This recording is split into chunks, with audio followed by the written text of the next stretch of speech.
दोस्तों नमस्कार। यह युद्ध पारंपरिक बिल्कुल नहीं है। यह युद्ध ना तो इराक की तर्ज पर लड़ा जा रहा युद्ध है और ना ही खाड़ी देशों में जो युद्ध हुआ था उस लिहाज से यह युद्ध उस खांचे में फिट बैठता हो।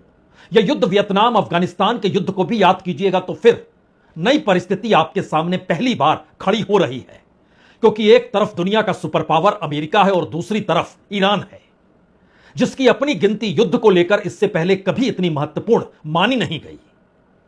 तो फिर इस युद्ध में अलग हटकर क्यों, और उसकी वजह क्या सिर्फ और सिर्फ ट्रंप का होना है, या फिर ईरान के भीतर जो संस्थाएं काम कर रही है उसको ना डिगा पाना है, या फिर इजराइल के जरिए जिन बातों का जिक्र अमेरिका करता चला गया वो सब बेमानी साबित हो रहे हैं, इसलिए यह पारंपरिक नहीं है। क्योंकि पहली बार युद्ध को लेकर जो अल्टीमेटम अमेरिकी राष्ट्रपति ने दिया, ऐसा अल्टीमेटम इससे पहले नहीं दिया गया था। अल्टीमेटम का मतलब है कि उसकी मियाद कल सुबह खत्म हो जाएगी, और उसके बाद क्या वाकई पाषाण काल की दिशा में ईरान को ले जाने की स्थिति अमेरिका पैदा कर देगा। इस हालात का जिक्र यूरोपीय कंट्रीज के भीतर भी है, इस हालात का जिक्र मिडिल ईस्ट के भीतर भी है, इन हालातों का जिक्र दुनिया भर की इकोनॉमी को लेकर भी है। लेकिन उसके आगे की बात यह है कि दरअसल एक तरफ अमेरिकी अल्टीमेटम की मियाद कल सुबह खत्म हो रही है, और उससे पहले ईरान ने एक नया अल्टीमेटम यह कहकर दे दिया कि आज ही रात, यानी कल सुबह का वो इंतजार नहीं कर रहा है, वो कह रहा है कि आज ही रात हम अमेरिका और इजराइल को सरप्राइज देंगे। इस सरप्राइज के मतलब मायने क्या होते हैं? कोई समझौता? बिल्कुल नहीं। होमर जरूर खोल देना? बिल्कुल नहीं। इस दौर में सरप्राइज का मतलब होता है कि क्या ऐसे उन्नत हथियार जो ईरान के पास हैं, जो अभी तक उसने छोड़े नहीं है, क्या पहली बार उसका प्रयोग वो आज रात करने वाला है, या फिर अमेरिकी अल्टीमेटम को डिफ्यूज करने के लिए ईरान इस सरप्राइज का जिक्र कर रहा है। बाकायदा रेवोल्यूशनरी गार्ड्स की तरफ से ये जो बातों का जिक्र हुआ है वो इसलिए महत्वपूर्ण है क्योंकि उसमें खुले तौर पर यह कहा गया कि हमारे पास अमेरिका और इजराइल के लिए एक बड़ा सरप्राइज है, बस थोड़ा इंतजार करना होगा।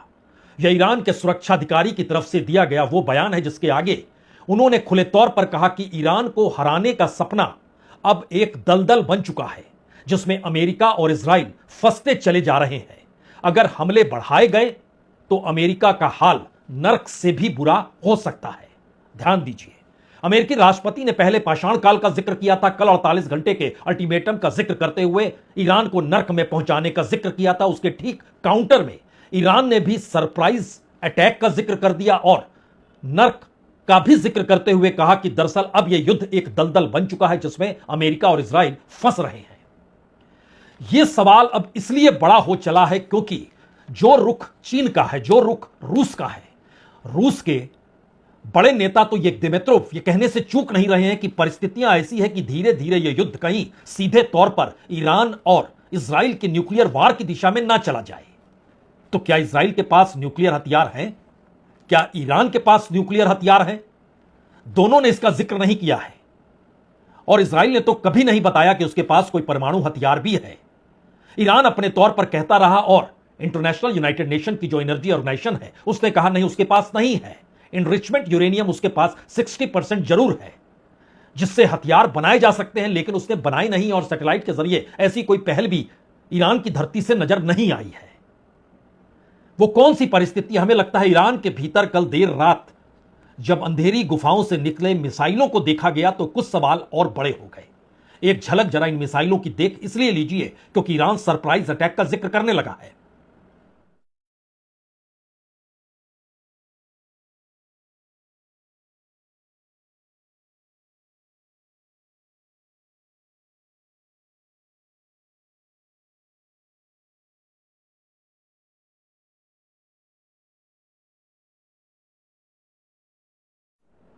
इन मिसाइलों को देखकर कोई भी कह सकता है कि अब यह बात दुनिया के सामने बहुत साफ है कि जितनी आधुनिकतम मिसाइल इस वक्त ईरान के पास है वह बीते दिनों इसी युद्ध की तैयारी के लिए और खुली मदद चीन और रशिया से उसे मिलती चली आई। यानी सिर्फ सैटेलाइट के जरिए इंफॉर्मेशन देना भर नहीं, जहाजों के जरिए मिसाइल बनाने के रसायन को चीन द्वारा 5 शिपों में भेजा जाना भर नहीं, बल्कि उससे पहले जितनी बड़ी तादाद में मिसाइलों की मौजूदगी ईरान के बंकरों में नजर आ रही थी, उन बंकरों पर हमले जरूर हुए लेकिन बंकर तक कोई वार नहीं पहुंचा, और इसका खुद जिक्र जब अमेरिकी खुफिया एजेंसी ने यह कहकर कर दिया कि जब आप हमले करते हैं तो उसके चंद घंटों के बाद ही ईरान की सक्रियता देखी जा सकती है, जहां जहां हमले होते हैं उन जगहों पर वह दोबारा से बंकरों को सक्रिय कर देता है, यानी उस मलबे को हटा देता है। और यह तेजी उसको हर जगह नजर आई है। यह नजर यहां तक कि जो परमाणु संयंत्र बुशार में है, जिसको लेकर ईरान के विदेश मंत्री यह कहने से चूके नहीं कि 4 बार हमला कर चुके हैं, अब हमला होगा तो वह उसमें रिसाव आ सकता है और रिसाव खाड़ी देशों को खत्म कर देगा, क्योंकि तेहरान तो वहां से लगभग 750 किलोमीटर दूर है। तो इसकी हवा खाड़ी देशों की राजधानियों की तरफ बढ़ेगी। यह मैसेज अपने तौर पर ईरान मिडिल ईस्ट को भी दे रहा है कि वो रोके कि परमाणु संयंत्र जहां जहां पर हैं, या अगर यूरेनियम इनरिच की मौजूदगी है जहां पर, वहां पर अटैक ना हो। लेकिन उसके बाद की परिस्थिति है क्या इन सब के बीच? अगर अमेरिका ऐसी मिसाइलों की भी तैयारी कर रहा है, क्योंकि एक तरफ अगर जिन तस्वीरों के जरिए आप ईरान के भीतर मिसाइलों को देख रहे हैं, तो दूसरी तरफ का सच यह भी है कि अमेरिका भी अपने तौर पर जो स्टेल्थी लॉन्ग रेंज मिसाइल जिसे कहा जाता है, उसकी तैनाती भी हो रही है। तो क्या यह अल्टीमेटम खत्म होने के बाद की हो रही है? इस मिसाइल की तैनाती किस रूप में हो रही है? एक तस्वीर को देखिए जरा।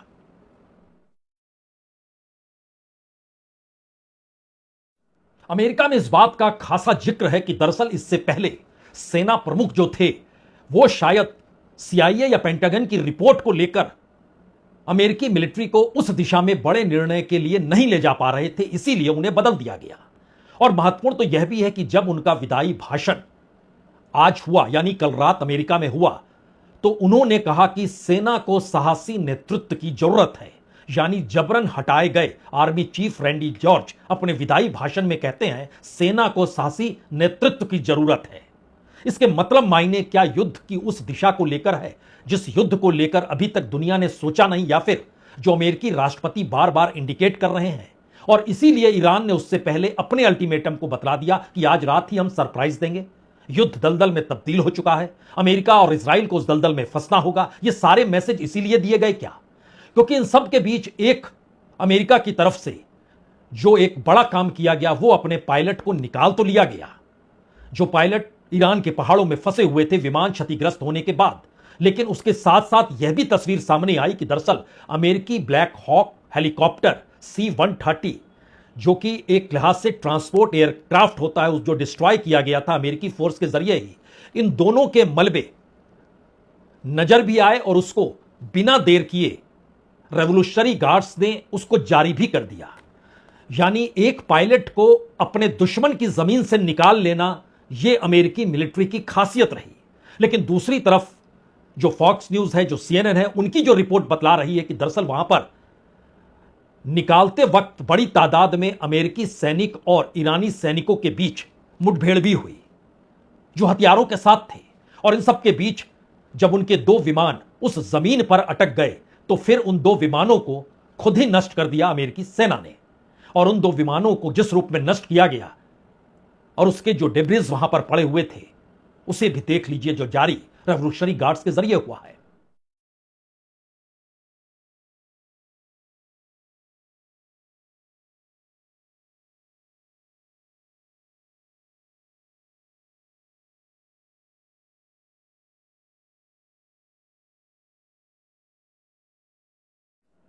मैसेज बहुत साफ है कि अमेरिका अपने जहाजों को ईरान के हाथों में पड़ने नहीं देना चाहता था, तो जो जहाज फंसे उसने खुद ही उसे नष्ट कर दिया।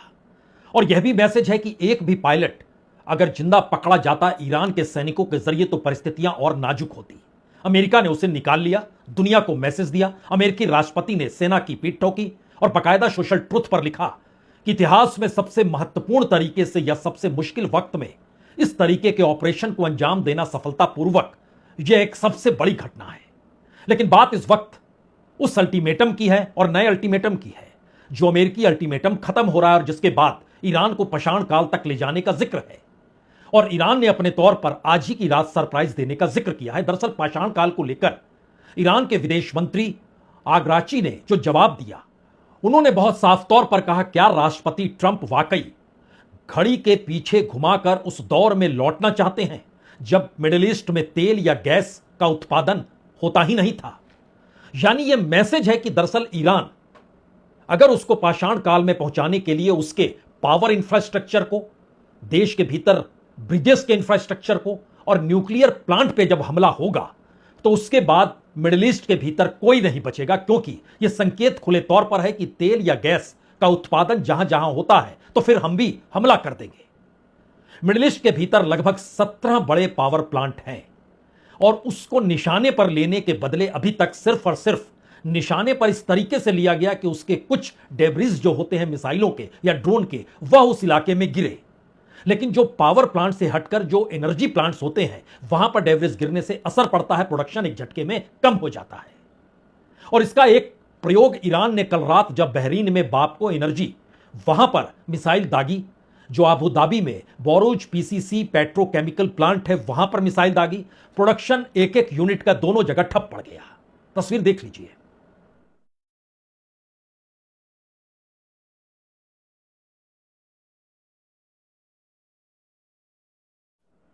यहां भी यह मैसेज साफ है, हमले ईरान पर होंगे, ईरान मिडिल ईस्ट के देशों पर हमला करेगा। मिडिल ईस्ट कोई निर्णय ले या ना ले, लेकिन इन सब के बीच दुनिया के सामने एनर्जी का संकट और गहरा जाएगा। और एनर्जी को लेकर और होर्मुज़ रूट को लेकर ईरान अब यह जान चुका है कि दरअसल ये ऐसे टैक्टिकल हथियार हैं जिसके आश्रय दुनिया में अपनी धाक या दुनिया के भीतर अपनी मौजूदगी अब ईरान बनाए रख सकता है, तो वह इसे छोड़ेगा नहीं। इसीलिए खार्ग आइलैंड को भी लेकर ईरान ने अपने तौर पर तैयारी की है। लेकिन इसके आगे का सवाल यह है कि ईरान और इजराइल ये दोनों जब आमने सामने खड़े हैं तो वहां देश के भीतर क्या हो रहा है, इसमें दो मत नहीं कि ईरान के भीतर वो अस्पताल हो, वो स्कूल हो, वो यूनिवर्सिटीज हो, वो म्यूजियम हो, यहां तक कि स्टेडियम हो, सब कुछ ध्वस्त किया गया है इजराइल द्वारा, जो अलग अलग तरीके से मिसाइलें दागी गई और अमेरिका साथ में खड़ा था। उसके बाद इंफ्रास्ट्रक्चर का जो जिक्र आया वहां पर भी हमले हुए हैं। जहां जहां पेट्रोलियम पदार्थों की मौजूदगी है, वो किसी रूप में भी हो, वहां पर भी इजराइल ने हमले किए हैं। यानी ईरान के भीतर भी मलबा बड़ा हो चला है, इंफ्रास्ट्रक्चर ध्वस्त हो चुका है। लेकिन ईरान के भीतर एक सत्ता को लेकर जो सहमति है, इसके ठीक उलट अगर आप इजराइल के भीतर झांकेंगे तो वहां भी, वो तेहरान हो, हाइफा शहर हो, तमाम जगहों पर बहुत ज्यादा मिसाइलों ने वहां भी मलबे में परिस्थितियों को तब्दील कर दिया है। यहां यह भी समझना होगा कि दरअसल दोनों की आबादी, दोनों का क्षेत्रफल बहुत अलग है। ईरान कई गुना बड़ा है इजराइल से, इजराइल कई गुना कम है आबादी के लिहाज से। तो ऐसे में दोनों देशों के बीचों की परिस्थिति जो है, अब वो धीरे धीरे उस युद्ध की शक्ल में अमेरिका को चुनौती देते हुए और अंतर्राष्ट्रीय बाजार के सामने संकट खड़ा करते हुए उस दिशा में तो बढ़ ही रही है, जहां पर इजराइल की भूमिका आज रात क्या होगी और कल अल्टीमेटम जो अमेरिका का खत्म होगा उसके बाद क्या होगी। क्योंकि अगर निशाने पर इजराइल आ रहा है, ईरान के जो वो सरप्राइज देने का वादा कर रहा है उसके दायरे में आ रहा है, तो आज की रात इजराइल के लिए मुश्किल होगी। और कल अल्टीमेटम तक बात अगर बढ़ जाती है तो अल्टीमेटम जब कल खत्म होगा तो उसके बाद अमेरिकी हमलों के साथ इजराइल किस तरीके के हमले करेगा, यह भी सवाल है। लेकिन इन सब के बीच दो बातें और बड़ी महत्वपूर्ण है जिस बात का हम जिक्र कर रहे हैं कि ईरान के भीतर सत्ता में कोई परिवर्तन हुआ नहीं है। सत्ता का केंद्र अगर ध्यान दीजिए तो अभी भी सुप्रीम लीडर का कार्यालय ही है। संस्थाएं टूटी नहीं है और ना ही कोई वैचारिक बदलाव आया है। राष्ट्रपति वही है मसूद पेजिशकियान, वहां पर पार्लियामेंट के अध्यक्ष वही है मोहम्मद बगर गलिफाफ, वहां पर अगराची जो कि विदेश नीति के पैरोकार और जो विदेश नीति बना रहे वही है। यानी युद्ध की परिस्थिति में ईरान एकजुट होकर खुद को टिके रहते हुए ही इस युद्ध में अपनी जीत मान रहा है। इसीलिए कमांड का ढांचा भी बरकरार है, सरकारी तंत्र भी मजबूत है, ऊर्जा मार्ग होर्मुज़ पर उसका दबदबा भी मौजूद है। अब सवाल है कि दूसरी तरफ क्या इजराइल के भीतर एक नया संकट लोगों से ही निकल कर आ रहा है? क्योंकि कल रात जो हमले हुए उसके बाद की परिस्थिति में जो सड़कों पर विरोध प्रदर्शन करते हुए युद्ध के खिलाफ इजराइल के लोग आए, तो इजराइल में हुए हमले और हमलों के बाद की परिस्थिति में विरोध कि यह युद्ध ठीक नहीं है, यह इजराइल के भीतर की आवाज है।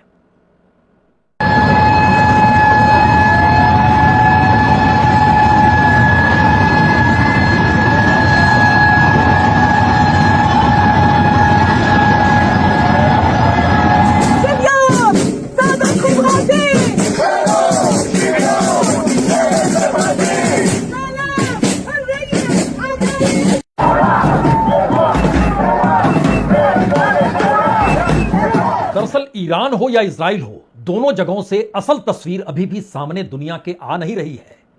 मिलिट्री अपने तौर पर इजराइल में उन जानकारियों को रोक रही है जिससे यह महसूस बाहर होने लगे कि इजराइल अंदर से किस तरीके से मलबे में तब्दील हो रहा है और ईरान के भीतर 35 दिनों से इंटरनेट बंद है। छिटपुट तरीके से जो स्टारलिंक है उसके जरिए कुछ बातें बाहर आती हैं, लेकिन इन दो परिस्थितियों से हटकर तीसरी परिस्थिति अब इसलिए डराने वाली है क्योंकि अल्टीमेटम दोनों तरफ से है। ईरान का सरप्राइज वार क्या कितना खतरनाक हो सकता है, यह सवाल इजराइल और अमेरिका दोनों के सामने है। और अमेरिकी अल्टीमेटम के बाद अमेरिका का रुख क्या हो सकता है, इसे लेकर दुनिया के भीतर भी बेचैनी है। सवाल सबसे बड़ा यह है कि खाड़ी देश ये मानकर शुरू से चल रहे थे अमेरिका इस युद्ध में कूदेगा तो इसके बाद ईरान में सब कुछ बदल जाएगा और एक नया ईरान उभरेगा। वो ईरान उनके अनुकूल होगा। उस ईरान को लेकर अपने इशारे पर अमेरिका और इजराइल चला सकेंगे। लेकिन परिस्थितियां इस युद्ध ने ऐसी पलट दी जहां पर अमेरिका अल्टीमेटम दर अल्टीमेटम या सीजफायर दर सीजफायर की परिस्थिति में बढ़ता चला गया।